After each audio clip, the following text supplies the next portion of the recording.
Buy me, cowboy. I'm experienced and I can give you offspring, whispered the desperate Apache woman. Before we dive into the story, don't forget to like the video and tell us in the comments where you're watching from. The trading yard sat at the edge of a dry town where the wind carried the smell of sweat, livestock, and old wood. Late afternoon light came in at a low angle, hitting the dust in the air so that every movement sent thin clouds drifting around the platforms. Traders shouted final offers while horses tugged against ropes, and tired men counted coins with irritated glances as the day drew closer to closing. The place was loud, sharp, and full of rushed decisions, the kind of environment that made most people tense the moment they stepped through the entrance. Eli Mercer stood near the far end of the yard with one hand resting lightly on the strap of his saddlebag. He had ridden in from his ranch 2 hours earlier, needing feed for his mule, cartridges for his rifle, and a handful of simple supplies: oil for door hinges, a new handle for his cooking pan, and maybe a small sack of flour if the price wasn't too steep. He preferred arriving late in the day because the crowd thinned, but today the yard still held too many people. Every raised voice made him tighten his jaw. Every sudden movement made him shift his eyes. He didn't like being surrounded, not after what had happened years ago when 2 of his brothers were killed during a dispute in a crowded saloon. Since then, he stayed alert in places like this, always watching for danger others didn't notice. He moved carefully between the stalls, ignoring most of what he saw. He had no interest in animals being auctioned or the loud traders trying to get attention. His goal was simple: buy what he needed and ride home before full dark. He intended to avoid the far platform completely until he caught sight of a young Apache woman standing with her wrists bound and her head tilted forward as if trying to keep consciousness. She looked dehydrated, exhausted, and past the point of hiding her pain. Her dress, made of deerskin with loose beadwork and torn tassels, showed signs of being pulled violently at the shoulders. The skin around her wrists was swollen from rope burn, and her breathing came shallow, as if she had been forced to stand under the sun too long without rest. Eli paused because something in her expression, fear mixed with stubbornness, pulled his attention before he could walk away. She lifted her chin when she noticed him stop. Her eyes narrowed slightly, not with anger, but with a desperate attempt to show strength she barely had left. Her voice cracked as she spoke, every word sounding like it took effort. "I'm experienced cowboy. By me, I could give you offspring." Eli had heard similar lines from people trying to avoid harsher buyers, but the way she said it made him feel something difficult to describe. It sounded like a sentence she had been forced to practice, not something she believed. He looked at her face more closely. There were small specks of dry blood near her hairline, a bruise on her forearm, and a stiffness in her posture that suggested she had been hit earlier in the day. She avoided looking directly at him, watching his chest instead, preparing herself for rejection or worse. He glanced toward the trader, standing nearby. The man was leaning against a post, chewing on a piece of straw, bored and impatient. "How long's she been up there?" Eli asked. "Since morning," the trader answered. "Had trouble keeping her still earlier. She'll settle once someone buys her." Eli felt tension build behind his ribs. He didn't like the way the trader spoke, didn't like the casual tone used when describing someone clearly worn down. "Price?" he asked. The trader gave a number without hesitation. Eli didn't bargain. He didn't even blink. He reached into his saddlebag, counted the coins slowly, and handed them over. The trader looked surprised that someone would pay full cost without negotiating, but he didn't complain. Once the money changed hands, the trader stepped aside. Eli approached her carefully, noting the way her shoulders tightened as he moved closer. He didn't grab her wrists. He didn't even touch the rope at first. He took out a small knife he kept for cutting twine on his ranch and lifted the binding gently so he wouldn't scrape her skin further. The rope was stiff from sweat and dirt, but he cut it cleanly in 2 motions. The ends fell to the ground. The woman drew her hands close to her chest as soon as they were free, rubbing the swollen skin with her fingertips. She looked at him with confusion, almost suspicious of his lack of haste. Eli stepped back to give her more room. He didn't know her name yet, didn't know her story, but he knew she was terrified and running on whatever strength she could still pull from her body. "You walk when you're steady," he said quietly, keeping his tone calm so he wouldn't startle her. She stared at him as if expecting a hidden demand, but he didn't speak again. He waited. She tried to step forward and stumbled slightly, catching herself with tense arms. Eli didn't move to assist. He let her find her balance at her own pace, because he understood how quickly fear could turn into panic if someone felt cornered. After a long moment, she stepped off the platform. The relief on her face was subtle, just a slight loosening of her jaw and a deeper breath, but Eli noticed. He led the way toward the exit, keeping 3 paces ahead so she could decide how close she wanted to be. As they moved away from the crowd, Eli's mind worked through what he had just done. He hadn't arrived intending to bring another person home. His life was simple, quiet, and built around routine. Adding another person, especially someone traumatized, would change that. But leaving her on that platform felt wrong in a way he couldn't ignore. He couldn't look at her and walk away knowing what kind of buyers were still wandering the yard. Behind him, the woman followed with careful steps, watching every shadow and every stranger as if expecting someone to drag her back. She didn't trust him yet. Her tense shoulders made that clear, but she moved behind him with the kind of caution that showed she preferred his path over the one behind her. Eli reached the edge of the yard where the noise faded, and the air felt less suffocating. He turned slightly to check on her, not wanting to make her uneasy by staring. She held her arms close to her ribs and kept her eyes moving constantly, scanning everything just as he did. He recognized the behavior. It was survival, pure and simple. He stopped near his horse and mule, letting her decide how close to come. "I'm heading west," he said, keeping his voice steady. "If you walk with me, no one here will follow." She didn't answer right away. She studied his face with a long, cautious stare, trying to understand the kind of man he was.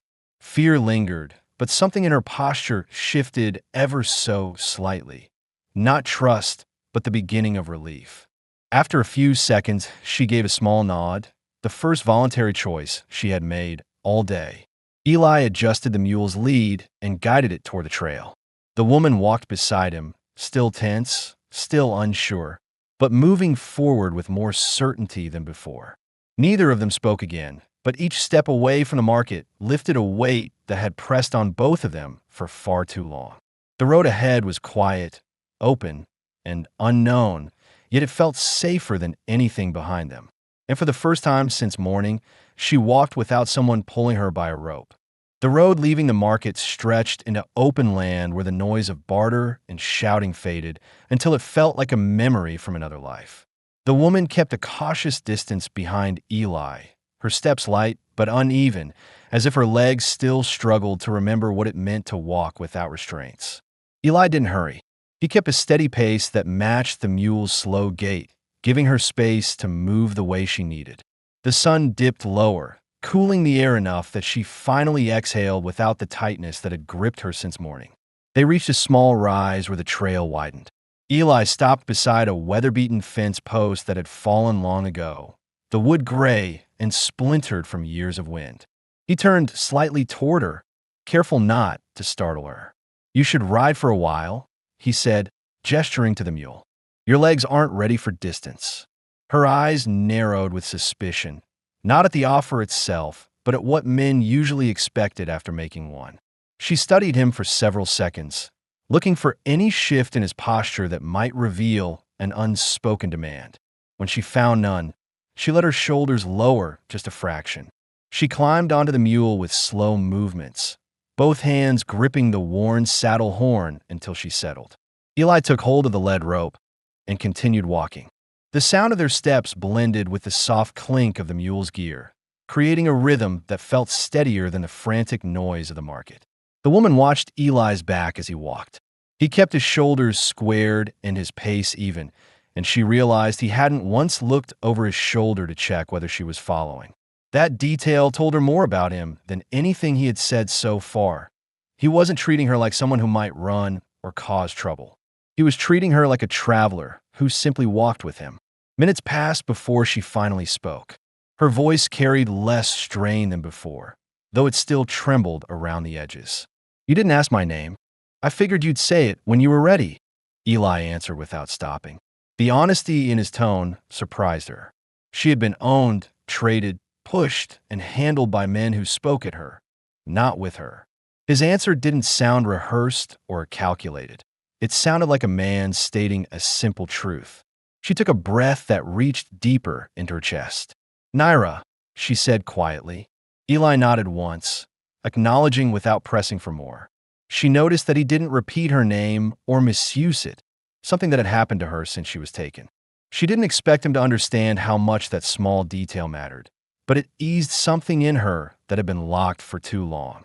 As the land opened around them, Eli slowed near a narrow stream bed, dry from lack of rain, but still lined with smooth stones. He knelt down to check the tracks along its edge. Naira watched him with growing tension, remembering the men who had hunted her earlier in the month. She knew the sound of their horses, the way they shouted to one another, and the rough handling she endured when they dragged her from hiding. The fear washed through her again, sharp and immediate, tightening her stomach. Eli noticed her rigid posture as he stood. "You expect someone to be following," he said, not asking, but observing. She looked away toward the horizon. "They sold me because they lost patience.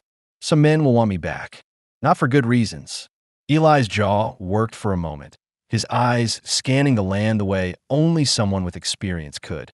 "Tracks here are old," he said. "Two riders passed yesterday, heading west. Nothing fresh." She searched his expression, looking for false comfort, but his face held the same steady seriousness it always did. He wasn't dismissing her fear, he was giving her facts. That grounded her more than reassurance would have. They continued forward until the land dipped into a shallow basin bordered by scattered juniper trees. The area offered enough cover to rest without feeling trapped. Eli tied the mule loosely and set his saddlebag near a flat rock. He removed a folded cloth containing dried meat and a small tin of ground corn. He didn't hand anything directly to her. He laid the food on the rock where she could take it without feeling pressured. As she reached for the meat, she hesitated. "Why did you come to the market?" she asked. "You didn't look like someone searching for someone like me." Eli sat on the ground with his back against a tree trunk. "Needed supplies," he said. "Didn't plan on leaving with anything but feed." "So why stop?" she asked, the question leaving her before she could filter it. Eli rubbed the back of his neck, thinking through his answer instead of speaking quickly. "I saw someone who shouldn't have been there," he said. That was enough. She ate in silence, taking small bites as her body adjusted. She had gone long stretches without food before, and she knew eating too fast would make her stomach twist. Eli watched the land while she ate, scanning the ridges, listening to distant sounds, and checking the light as it faded behind the hills. Naira studied him. He carried a tension around his shoulders that didn't come from her presence, but from old memories he didn't talk about. She recognized that kind of weight. People didn't carry themselves like that unless something in their past had left a mark that never fully healed. When she finished eating, she spoke softly. "You look like someone who left something behind." Eli didn't react right away, but his eyes fixed on the horizon. "I did," he said finally. "A long time ago. Doesn't matter now." "It matters," she said, surprising herself with the certainty in her tone. "Things don't leave a person just because time passes." He gave her a brief glance that carried more depth than any answer he could have spoken. She realized then why he walked the way he did, steady, watchful, always sensing danger before it arrived. He had lived through something that taught him to expect loss. She knew that knowledge too well. As the light dimmed further, he collected enough fallen wood to build a small fire. He didn't ask if she wanted the warmth. He simply lit it because the temperature was dropping and her arms were still trembling from exhaustion. She moved closer to the flames, holding her hands out carefully. A new thought crossed her mind, one she hadn't dared consider until now. "Where are you taking me?" she asked, voice steady but cautious. Eli tightened the strap on his boot and met her eyes. "To my place," he said. "Far from here. You'll be safe there."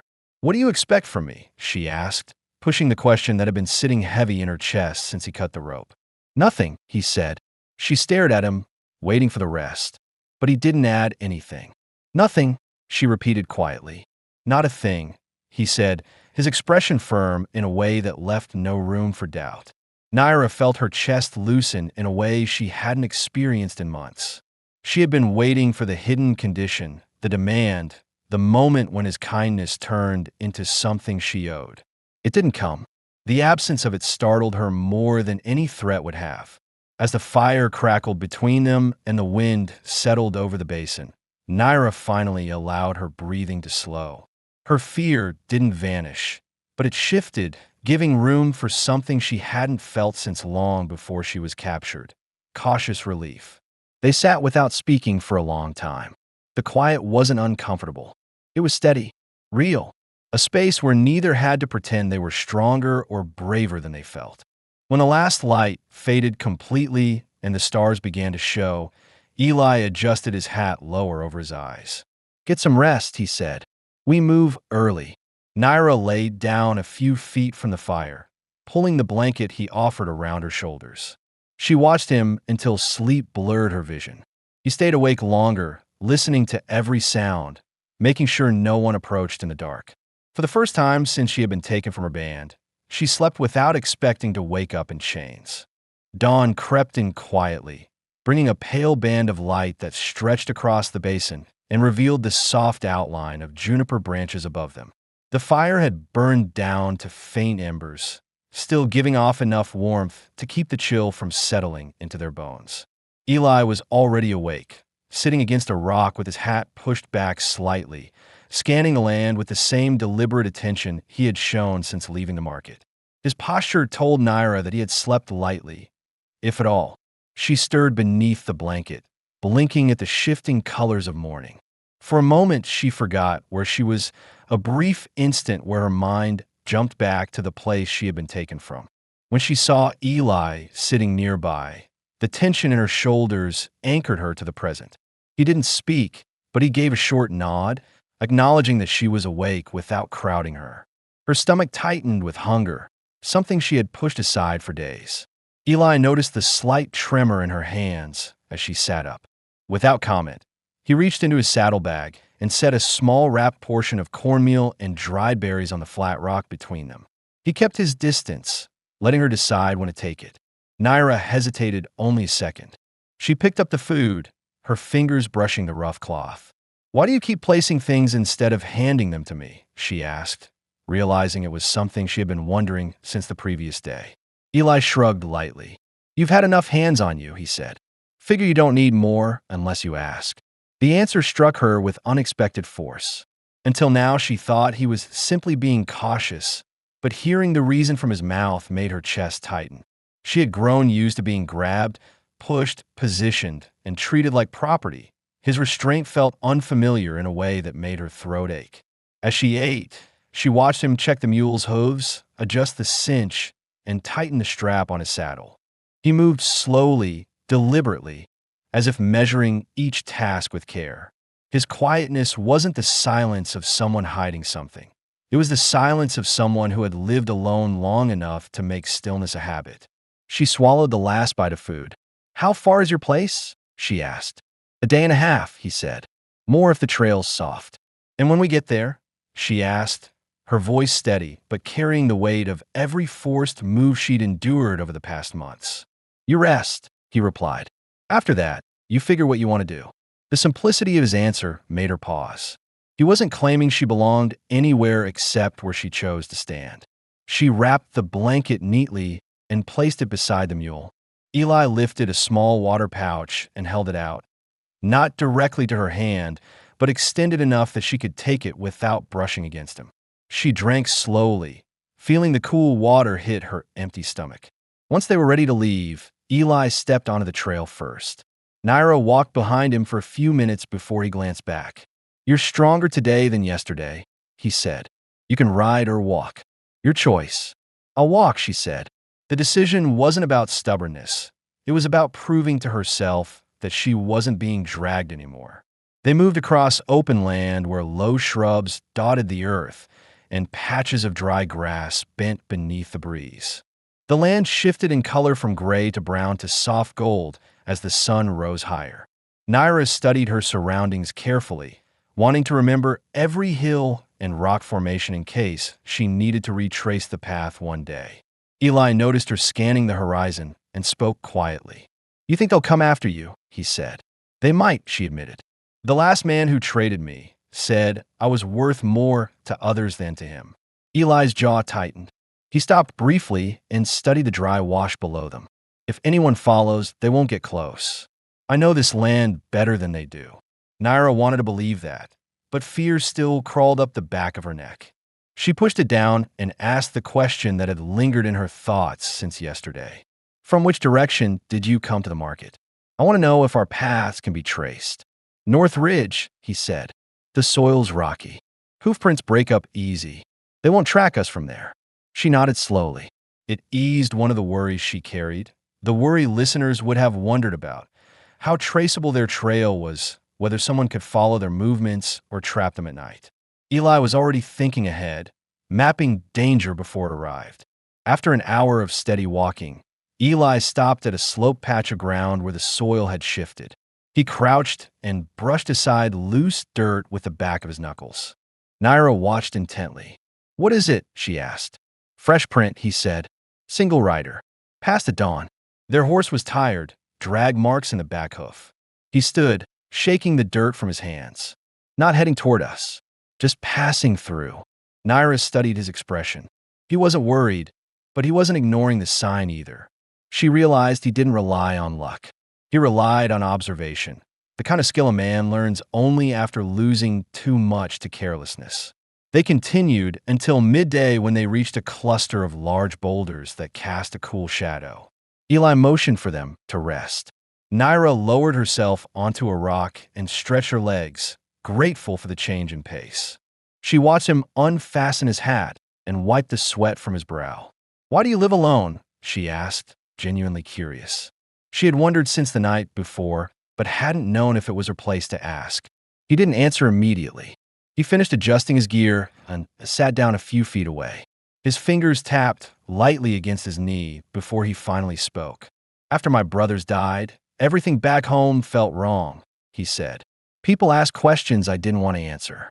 I had nothing left to stay for." He looked at the ground. "So I left." She absorbed his words slowly.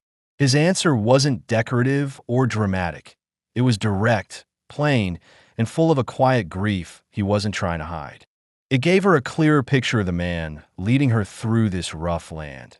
Someone who understood loss on a level that didn't need explanation. "You think your brothers would want you alone?" she asked. He let out a slow breath. "I don't know what they'd want anymore." She didn't press further. Instead, she let the silence settle between them, comfortable and unforced. For the first time, the distance between them didn't feel like a barrier. It felt like a space where two damaged people were allowed to breathe.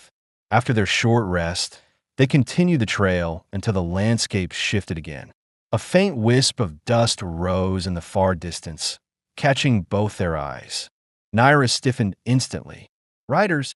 Eli squinted into the sunlight, his body tense but controlled. "Two," he said. "Too far to tell direction. We'll move on to the ridge, keep elevation." Naira followed him quickly, trusting his judgment. The ridge offered a sweeping view of the valley below. From that vantage point, Eli tracked the riders' movement with trained precision. "They're heading south. Not toward us," he said. His voice carried certainty, calming the panic rising in her chest. Her heart steadied. She lowered her head, embarrassed by how quickly fear overtook her. Eli didn't comment on it. He simply adjusted his hat and continued walking, allowing her dignity to return on its own. As evening approached, they found a narrow alcove carved between two eroded cliffs. It was sheltered, hidden, and quiet, ideal for resting without risk. Naira sat on the ground, pulling her knees up as she watched Eli gather wood. She finally voiced the question listeners would certainly wonder. "Why didn't you turn me over to the marshal? Or a church house? Or anyone?" Eli paused, the wood in his hands shifting slightly. "Because those places decide your life for you," he said. "You've had enough people make decisions you didn't ask for." Her eyes softened, and her throat tightened with emotion she wasn't prepared to handle. She looked away before he saw the tremor in her jaw. No one had ever spoken about her autonomy like that. No one had considered what she might want. As night settled and the fire crackled inside the alcove, she realized this journey was changing something inside her, something she hadn't allowed herself to feel in a long time. A growing belief that she could choose her future, not through fear, not through force, but through the simple act of walking beside a man who gave her space to breathe. She lay down near the fire, her heart beating slower than it had since the day she was taken. Eli stayed awake longer, listening for any distant sound, his eyes moving over the land with the steady caution of a man who knew danger rarely announced itself before striking. And for the first time, Naira felt the possibility that tomorrow might not be another day of running. It might be the beginning of something she didn't yet have a name for, but trusted enough to keep walking toward. The night faded slowly, letting the pale morning light slip into the narrow alcove where Naira and Eli had rested. The air held a cool bite, enough to wake the muscles in Naira's back as she pushed herself upright. She blinked at the faint glow of the fire's last embers, remembering how easily she had fallen asleep, something her body wasn't used to after months of fear. Eli sat a few feet away, sharpening a small blade with quiet, even strokes, his expression unreadable but alert. He lifted his gaze just long enough to check if she was steady. She nodded, though sleep still clung to her bones. The silence between them carried a different weight than before, no longer filled with suspicion, but not yet comfortable enough to be called trust. Something in between, something fragile but growing. Naira wrapped the blanket around her shoulders and studied the ground near the alcove entrance. It bothered her that she didn't know what direction they had taken the day she was captured. She didn't want to be lost in her own land. She hesitated before asking, "Which way leads back to my people? If there is a chance I return someday, I should know."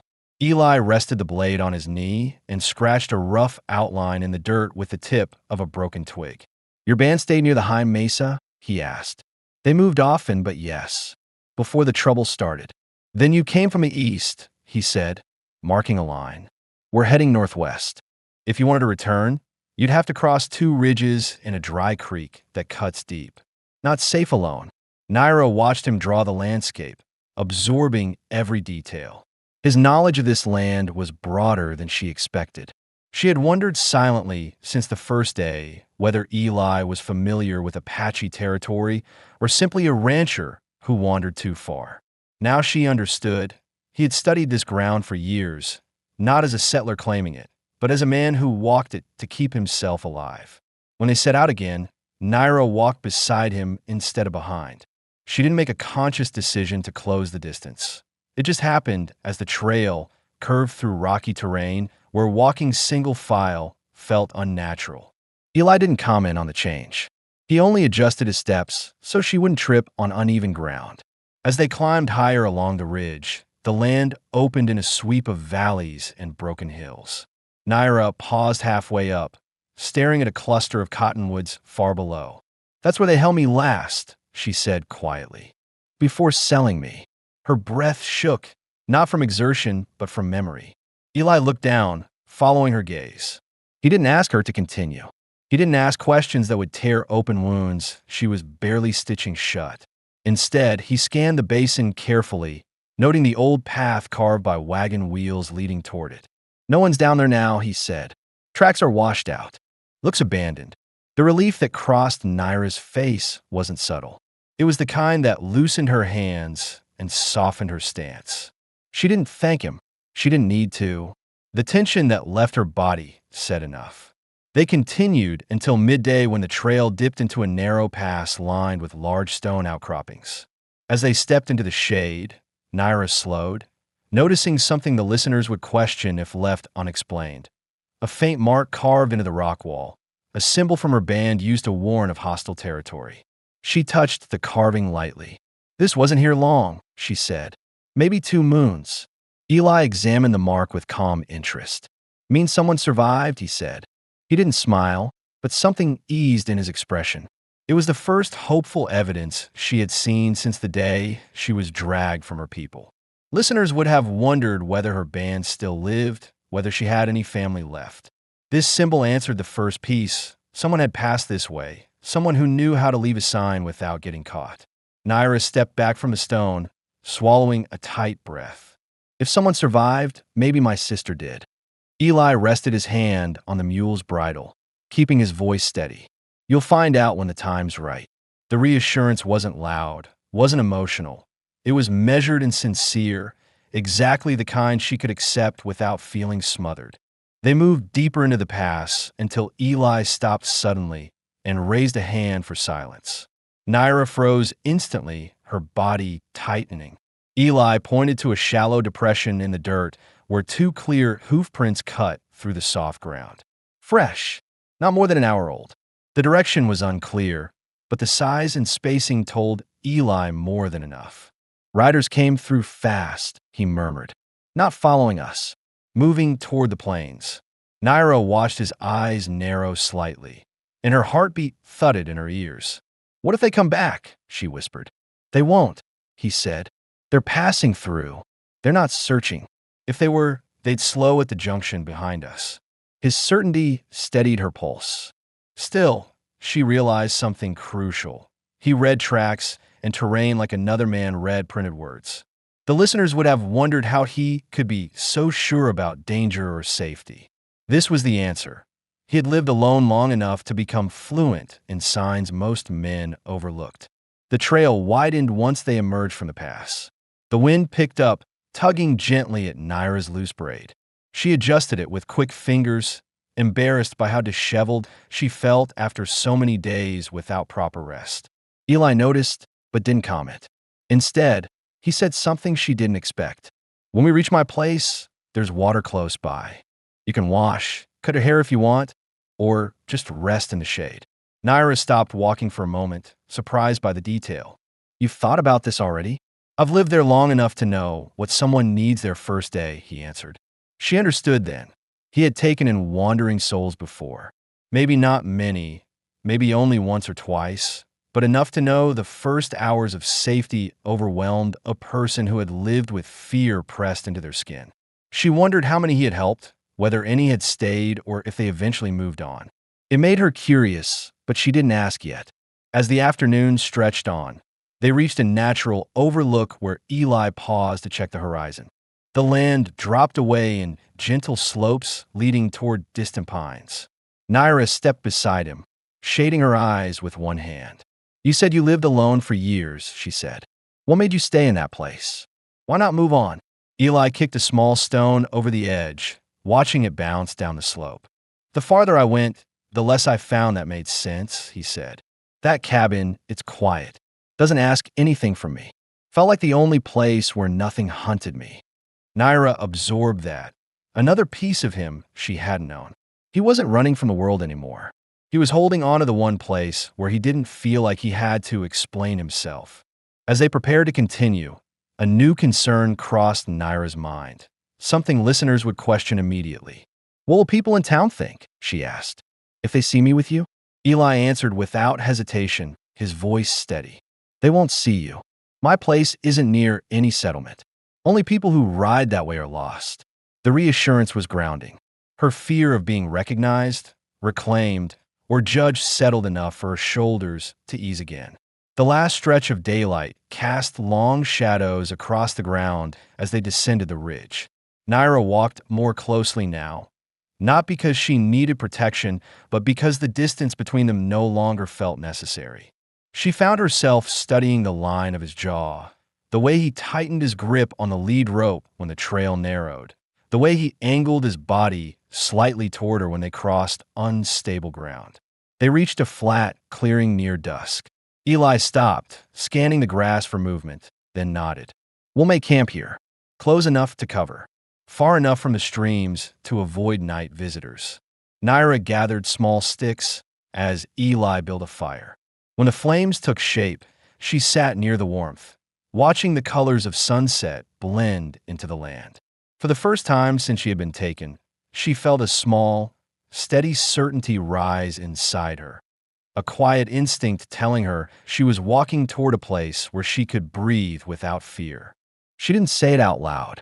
She didn't have to.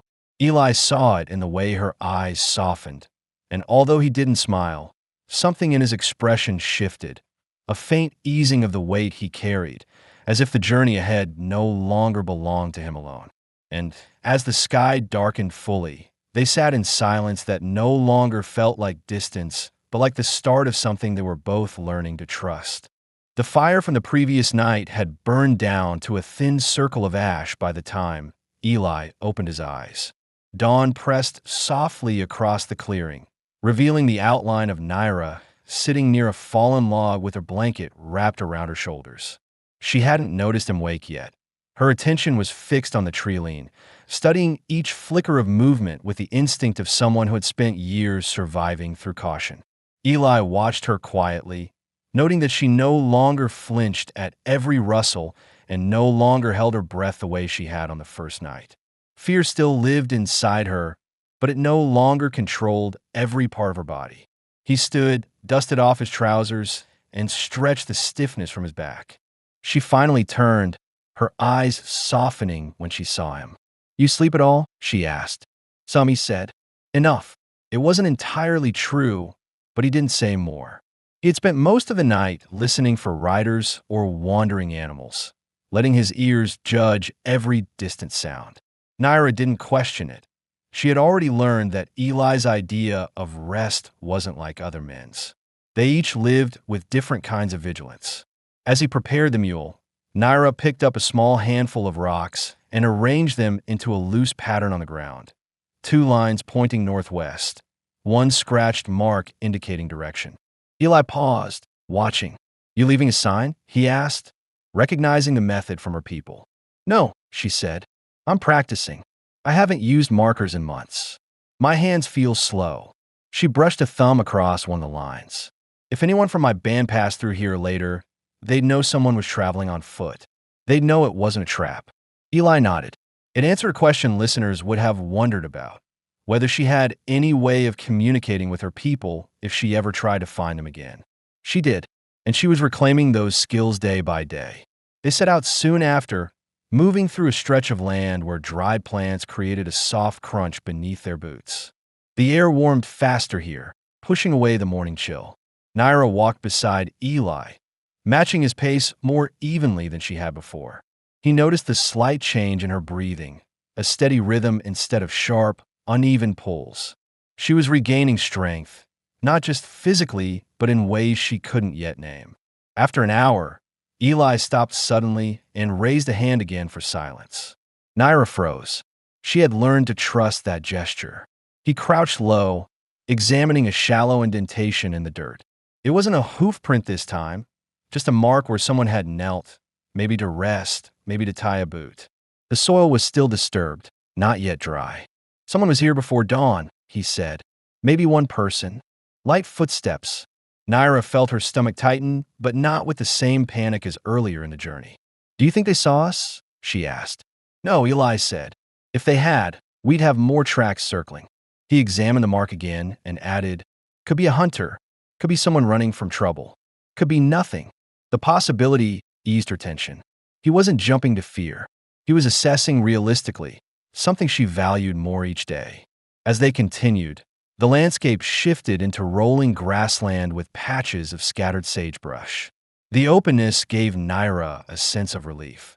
She could see for long distances without worrying about ambush points. Still, a new question tugged at her mind, one she had not asked yet, but felt listeners might wonder. If your home is so far from towns, how do you get the supplies you need? Eli shrugged as he tightened his grip on the mule's lead rope. "Every few months, I ride into a settlement, usually farther west than the market we came from. I trade pelts, tools I've made, sometimes dried meat. Don't need much." He paused. "Don't want much." She studied his profile. His answer wasn't surprising, but it filled in another missing piece about how he survived alone. She wondered how he had lived through winters without help, how he managed sickness, how he kept loneliness from swallowing him whole. That last thought lingered longer than she wanted to admit.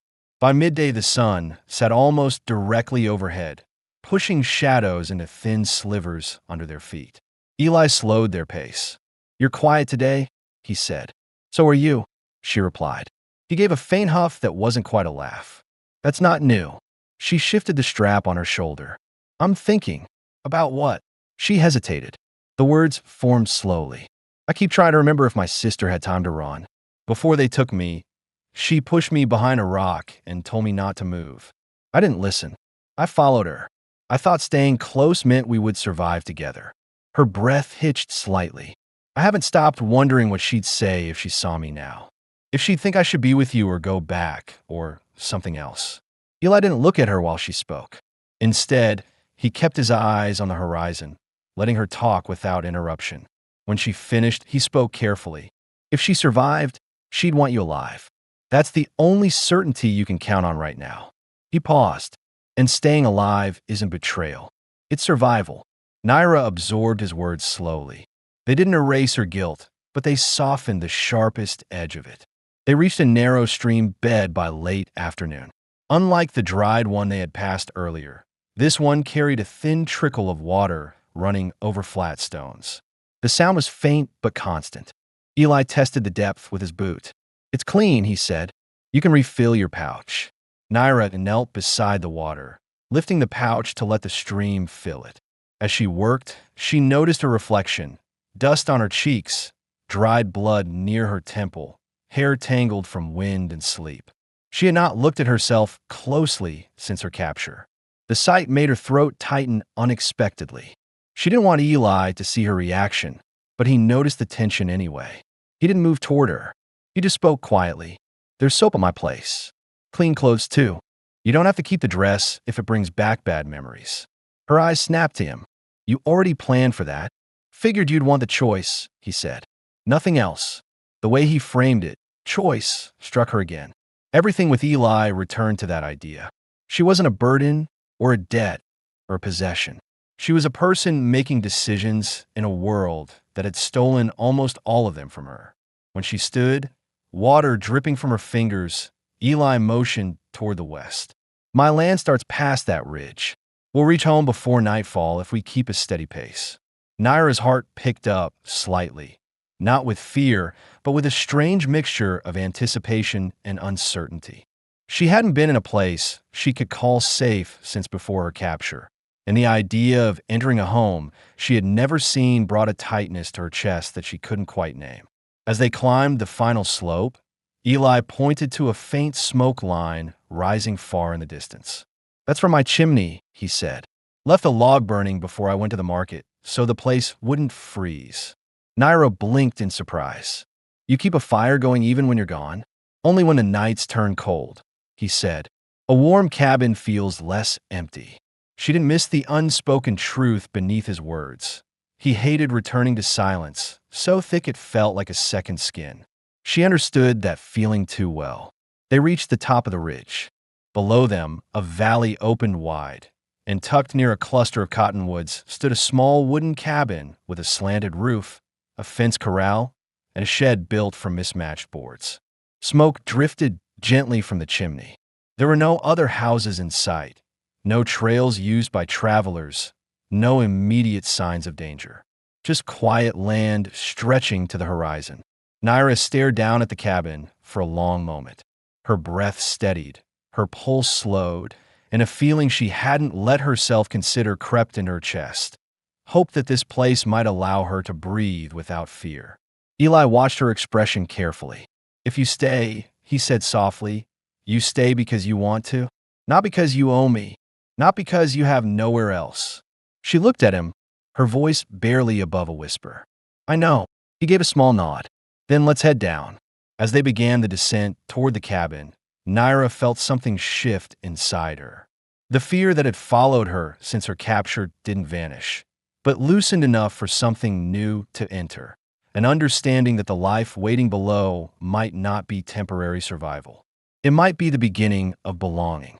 The slope leading down to Eli's cabin looked gentler from the ridge, but once they began their descent, loose stones shifted under their feet and forced them to slow down. Naira stepped carefully, placing each foot with deliberate precision, while Eli walked slightly ahead, testing the ground with the heel of his boot. The wind carried the crisp scent of pine, mixed with wood smoke rising from the chimney below, and every step brought them closer to a place that felt too quiet to be dangerous, yet too unfamiliar to relax in completely. When they reached the base of the ridge, the cabin stood clearer than before. Its boards were weathered but well fitted, the porch supported by sturdy beams, and a small window near the door emitted a faint flicker from the fire Eli had left burning. Naira had expected a place barely holding itself together, something like the shelter she had hidden in during her worst months.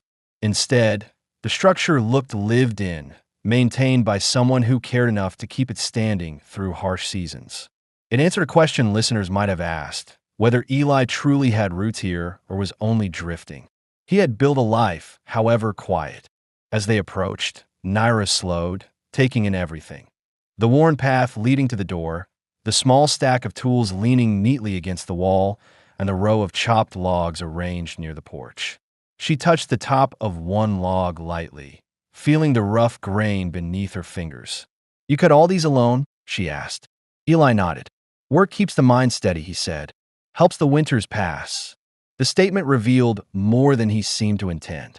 It gave her insight into the months he had spent isolated, wrestling with memories he rarely shared. She stepped onto the porch, the boards creaking softly under her weight. Eli opened the door, gesturing for her to enter first. She hesitated, uncertainty pressing in her chest, then crossed the threshold. The cabin's interior was small but neat. A wood stove stood near the corner with a kettle resting on top. A handmade table occupied the center, with two chairs pushed in close. Shelves lined one wall, holding a few tins of food, a pair of worn books, and a folded blanket. A small bed was tucked against the far wall, covered with a thick quilt sewn from mismatched fabric. Everything inside was arranged with care, nothing left scattered or broken. It didn't feel like a hiding place. It felt like a home someone maintained even when no one else was there to see. Eli set his hat on a peg near the door. "You can wash up behind the cabin," he said. "There's a barrel of water I filled last night. It's cold but clean." Naira took a step toward the back door, then paused. A question had been sitting in her mind since they reached the ridge, one listeners would surely ask. "Will anyone come here? Neighbors? Travelers?" "No," Eli said. "This land's off the main roads. People don't pass unless they're lost. And the nearest ranch is half a day away." His calm tone carried reassurance rather than dismissal. "You're safe here." The certainty in his voice anchored her. She slipped outside to the back of the cabin, where the barrel sat under a slanted overhang. She dipped her hands into the cold water, gasping softly as it chilled her skin. She washed her face, arms, and neck, wiping away the dirt and dried sweat that had clung to her for days. When she ran her fingers through her tangled hair, feathers slipped loose, falling into the grass. She stared at them for a moment, not knowing whether to pick them up or let them stay on the ground. Inside the cabin, Eli had placed a folded shirt and pair of trousers on the table. They were clearly his, larger, rougher, but washed and patched. He also laid out a clean piece of cloth she could use as a belt. He wasn't sure whether she'd want them, but he offered anyway. When she came in, water still clinging to her skin, he stepped aside. "They'll fit well enough until we find something better." Naira touched the fabric, running her thumb across the stitching. "Why do you have extra clothes?" she asked, a hint of caution in her voice. Eli exhaled slowly. "Had a friend who used to stay here from time to time. A wanderer.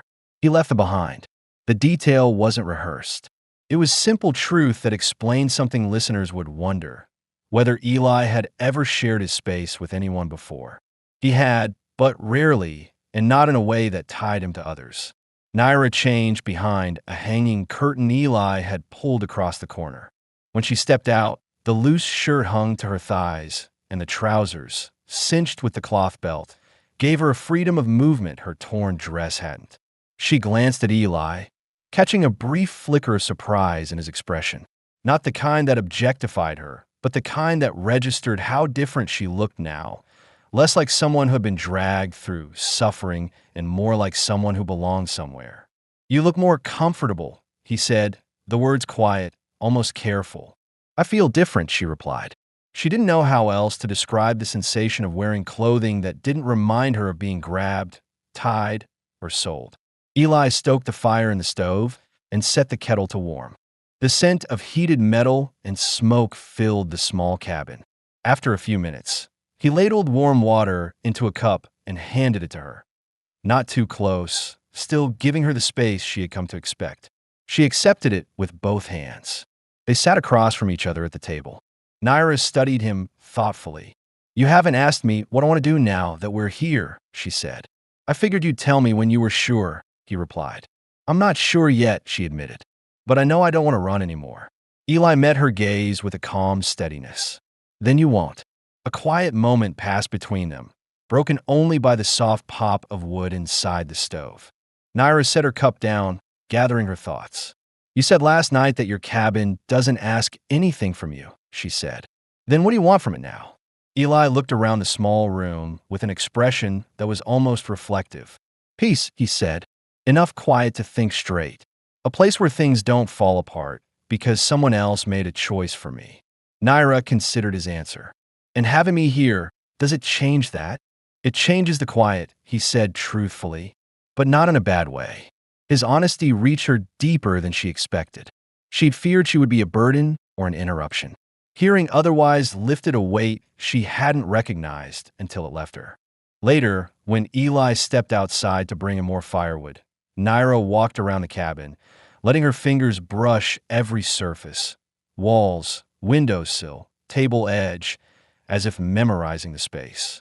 She stopped near the bed, touching the quilt lightly. Questions filled her mind. Where would she sleep? Would she share the cabin without being expected to share anything else? Would she be allowed to stay as long as needed? Before she could ask, Eli re-entered, shaking dust from his sleeves. He noticed her standing near the bed and spoke gently. "You can sleep there tonight. I'll take the porch." She turned, startled. "The porch? It's cold. I've slept out there plenty of times," he said. "If you're here, you get the safer spot." Her throat tightened with emotion she didn't know how to express. "You don't have to do that." "I know," he said, "but I'm doing it anyway." The final question listeners would have wondered, whether Eli expected closeness or intended to take advantage, was answered without her even needing to ask. His boundaries were clear. His intentions were clean. And for the first time since she had been dragged from her home, Naira felt the unfamiliar heaviness of fear replaced by something smaller, steadier, and far more dangerous: trust. As night approached and Eli stepped out to prepare the porch, Naira watched him through the window. His slow movements, his concern for her comfort, and the quiet way he accepted her presence without conditions. She lay down on the bed later, pulling the quilt around her shoulders. The cabin was still, the fire crackling softly, and for the first time in months, she allowed her eyes to close without expecting violence to wake her. Outside, Eli leaned against the porch post, rifle resting near his boots, listening to the night. Not guarding her because she needed guarding, but because the world had failed her enough times. And he wouldn't let it fail her again. The first sound Naira heard the next morning was the soft crack of wood shifting inside the stove, followed by the faint scrape of boots on the porch. Her eyes opened slowly, adjusting to the dim cabin light where the sun had only just started creeping through the small window near the bed. The quilt felt warm across her body, and for a few seconds she let herself simply breathe, taking in the strange sensation of waking without dread. She sat up, listening closely. Eli's footsteps moved toward the cabin door, steady and deliberate. When he stepped inside, his clothes carried the smell of early morning air, pine, cold earth, and a hint of smoke. He removed his hat and set it on the peg without making a sound that suggested urgency or alarm. "You sleep all right?" he asked quietly. "I did," she said, surprised by how true the words felt. It struck her that listeners would wonder if she had nightmares, given her months of trauma. She had expected them too, but none came. Exhaustion and safety had claimed her first. Eli nodded, relieved but trying not to show it too clearly. "Good. Fire's going. Water's warm enough for tea."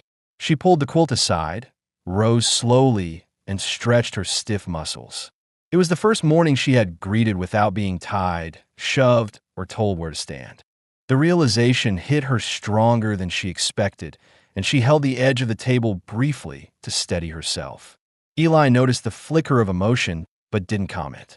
He busied himself grinding dried leaves for tea, as if giving her a moment to gather her thoughts.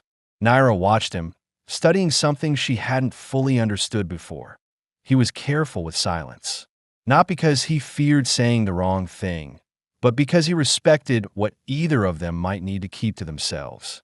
After they drank a warm cup each, Eli stepped outside to check the animals.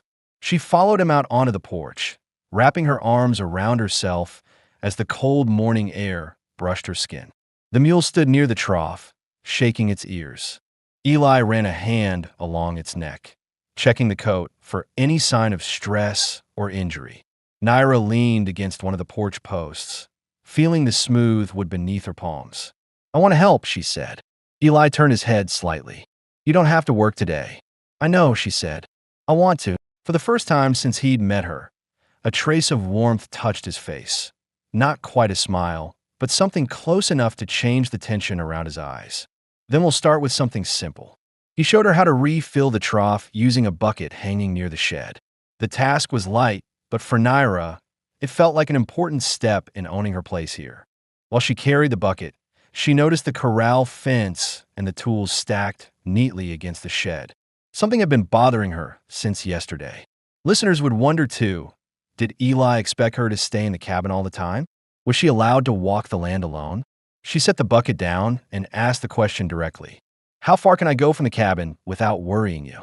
He paused at the gate, considering her words. "Anywhere within sight of the porch," he said.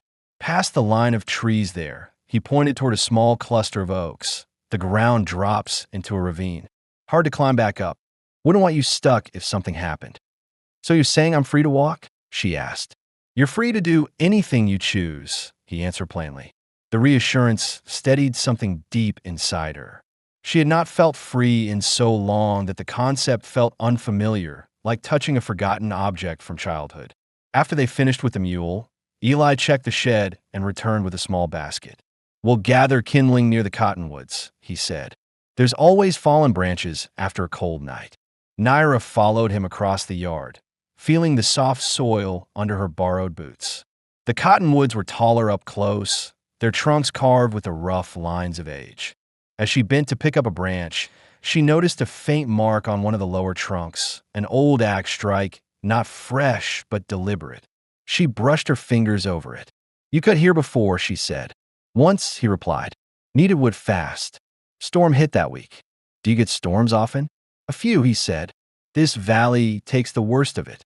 Cabin holds well enough." His answer filled another gap listeners might wonder about, whether the cabin could withstand the harsh seasons. As they gathered wood, a question that had been tugging at Naira finally made its way to her voice. "How did your brothers die?" she asked softly, unsure if she had the right to ask, but needing to understand the man who had saved her. Eli straightened slowly, his expression shifting as memories moved behind his eyes. He set the branch in the basket before answering. "Argument at a saloon turned bad. They stepped in to break it up. Wrong man got nervous. Shot before thinking. I wasn't there. By the time I arrived, they were already gone." Naira lowered her eyes. "I'm sorry." He shook his head. "Nothing for you to be sorry about. Life took a turn I wasn't ready for. That's all." His voice didn't crack, but the strain beneath it was unmistakable. She realized he carried guilt not for what he had done, but for what he wasn't there to stop. Her own guilt mirrored his, though for different reasons. As they continued collecting branches, Naira asked another question listeners would wonder. "Your friend who left his clothes. Where is he now?" "Gone north," Eli said. "Caught wagon work with a freight line. Said he needed more people around than I could give him. Haven't heard from him since." It told her something important. Eli didn't chase people who left. He didn't cling. He let others choose their path, even if it meant he ended up alone again. When the basket was full, they carried it back to the cabin. Naira set it down near the porch while Eli checked the sky. The sun was climbing, warming the land and making the frost along the ground melt into thin beads. She stood beside him, following his gaze. "You watch the land like it's speaking to you," she said. "It usually is," he replied. "What's it saying now?" He scanned the horizon once more. Weather's turning mild. No riders near. Trail's quiet. Good day for settling in. She didn't miss the phrasing, settling in, not visiting, not staying temporarily. It made her heart shift in her chest. Inside the cabin, she swept the floor with a small broom while Eli trimmed the wick on the oil lamp. The simple tasks filled the silence with purpose rather than tension. At one point, Eli paused and looked at her. If you ever want something changed in here, he said, say so. Her eyebrows lifted. Changed? Why would I change anything? Because you live here now, he said. The words landed deeper than he probably intended. She had expected a temporary arrangement, something that lasted only until she found her strength or another path. Hearing him acknowledge her presence as something permanent, or at least welcomed, filled her with a sense of stability she hadn't thought she'd feel again. Later that afternoon, Naira took a brief walk around the cabin's perimeter. The land stretched in every direction, open and quiet. She saw tracks of small animals, the worn path Eli used to haul wood, and the faint outline of a garden plot near the western side of the cabin. It had been dormant for months, but still held the shape of something tended with care. You grow food? She asked when Eli joined her near the garden. Corn sometimes, he said. Beans and squash on good years. Haven't planted since last spring. Will you plant again? Maybe, he said. If there's two of us, it'll be easier to keep it going. Naira's breath hitched softly. The idea of building something, anything, after so much loss both comforted and frightened her. But as she looked at the empty plot, she didn't imagine it with dread. She imagined it with possibility. As the sun began to dip, casting long shadows across the yard, Naira followed Eli up the porch steps. She stopped at the doorway, looking at the quiet room inside. Eli, she said gently. He turned. I didn't think I'd ever feel safe anywhere again.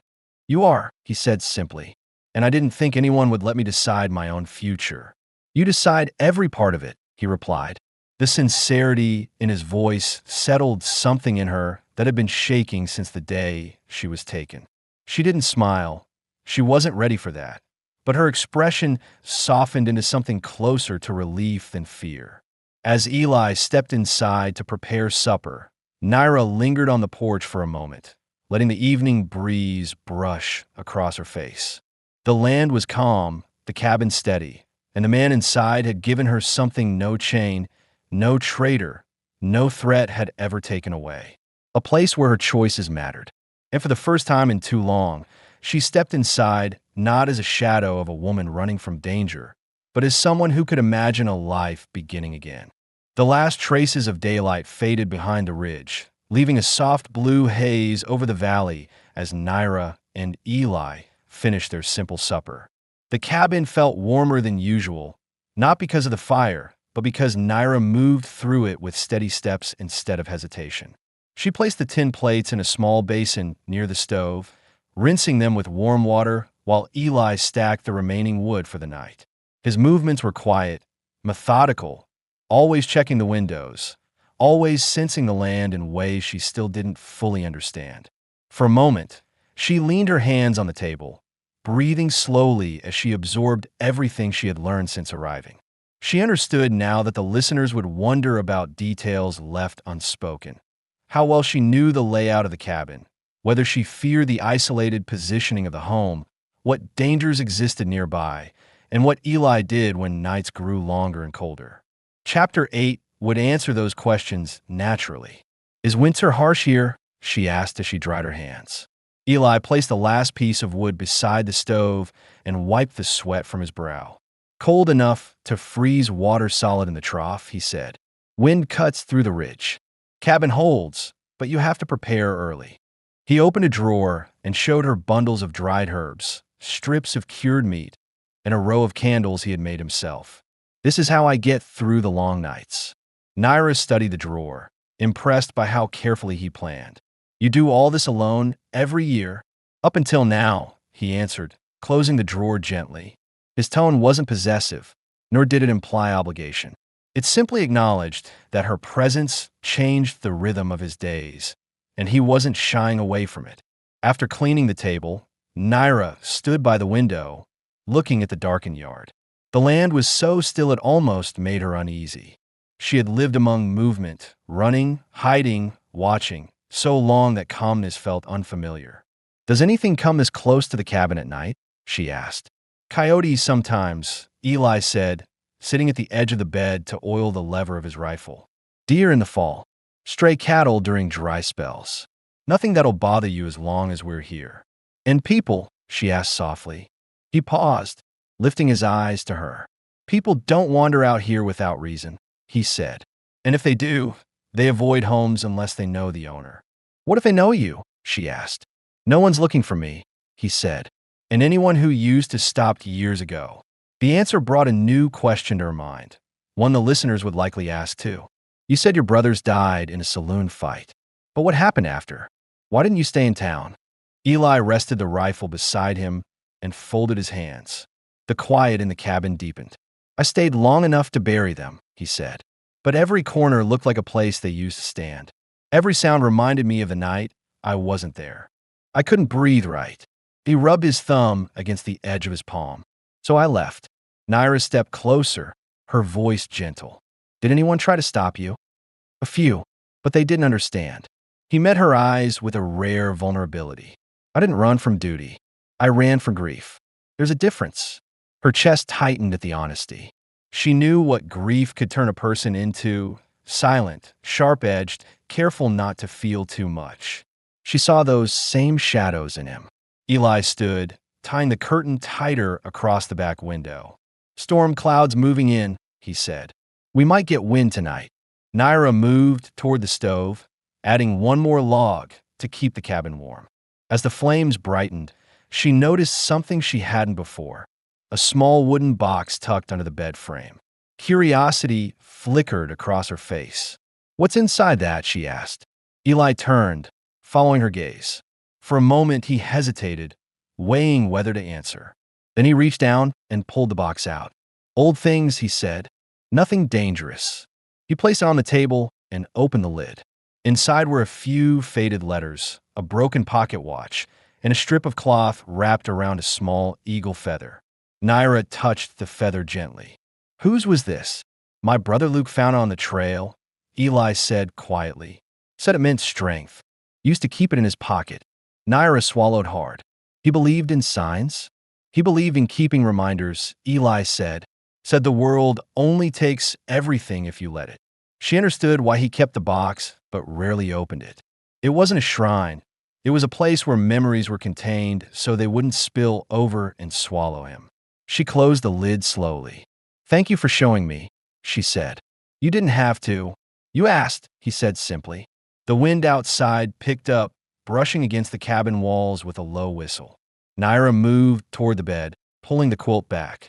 Then she stopped when she noticed something she hadn't seen earlier: a second folded blanket placed neatly at the foot of the bed. "You put this here," she said, touching it lightly. "I figured you might want another layer," he said, adjusting the lantern wick. "Or space to wrap around you if the wind gets loud." Her eyes softened. "You think of everything." "No," he said, "just whatever might make things easier." She turned toward him fully. "Eli," she said quietly, "I feel safe here. That hasn't happened to me in a very long time." He didn't respond with words.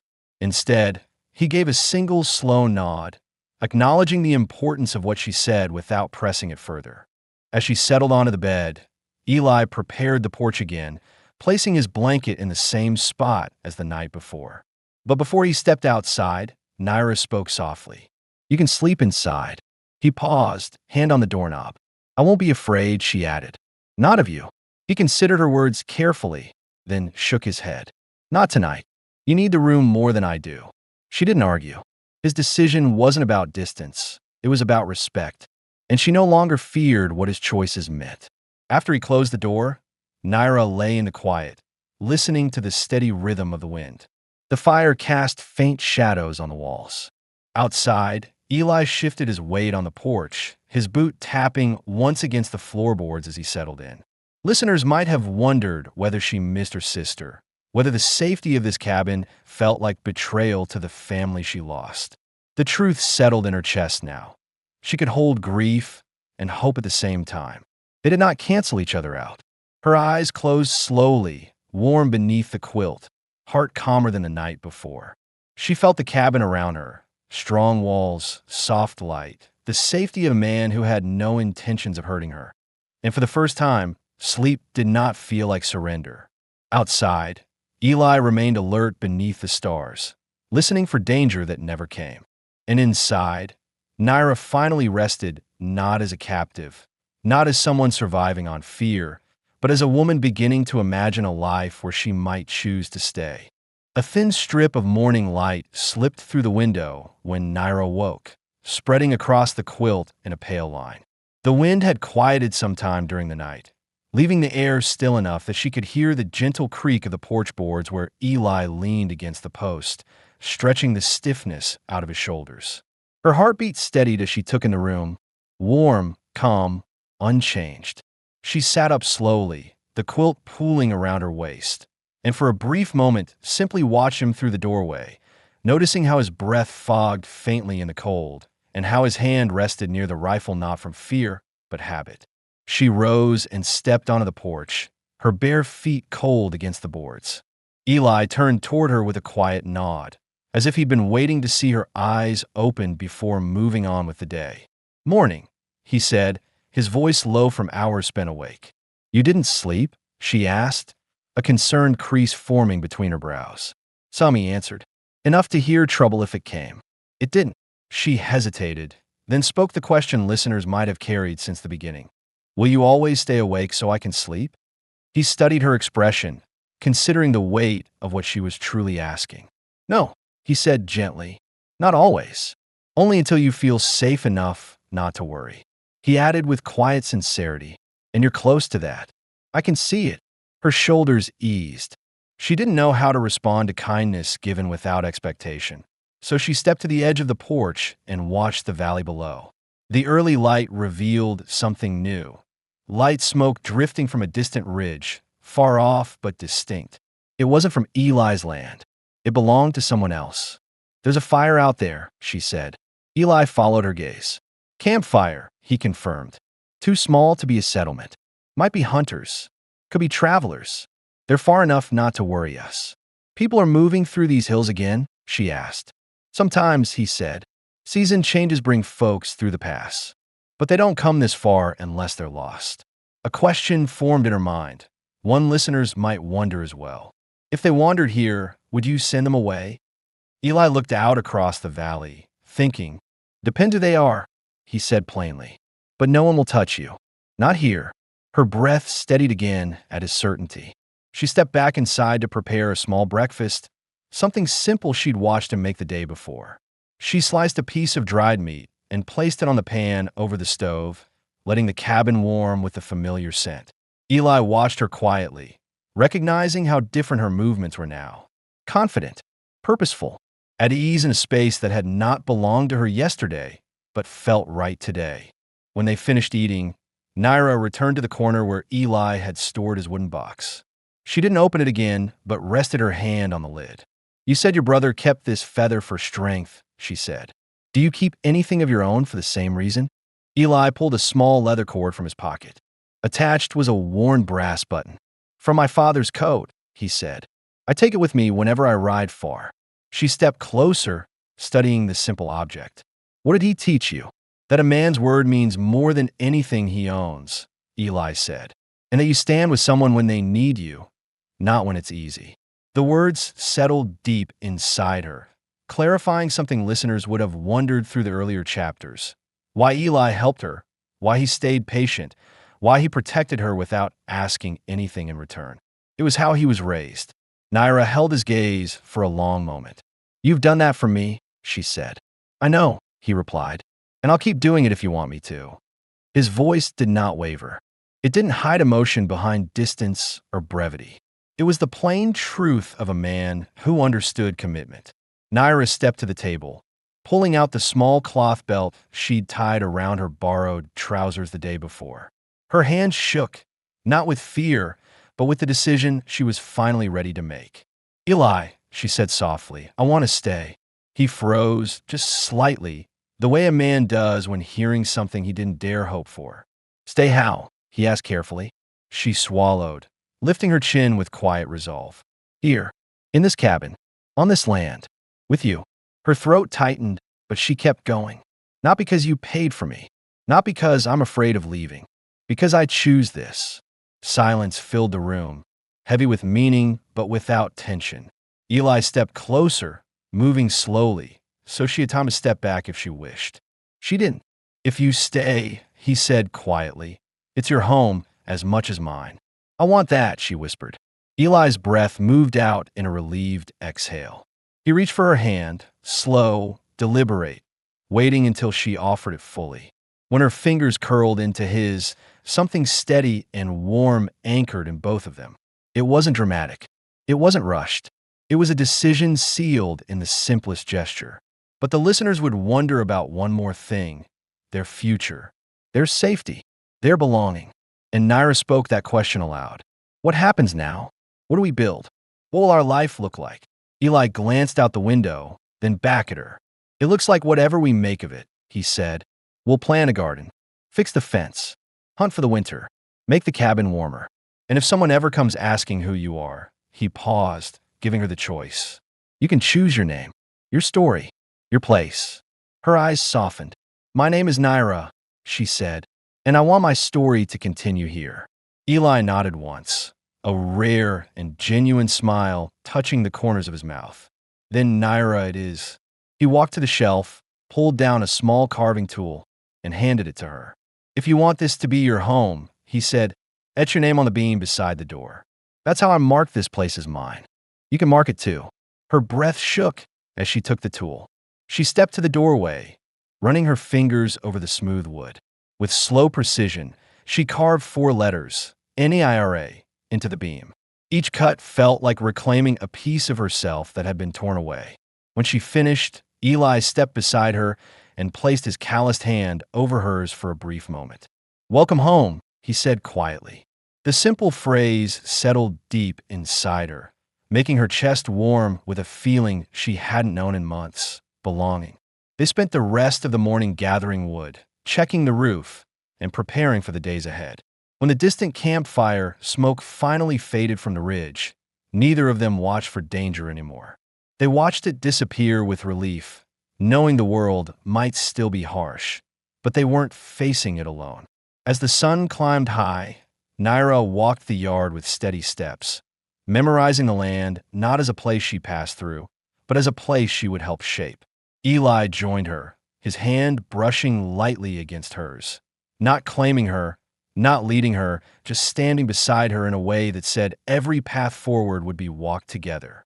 By midday, the valley stretched open and quiet before them. And for the first time since her capture, Naira felt no fear at the thought of tomorrow. She felt only peace, and the steady promise of a life she chose, and a man who chose her back.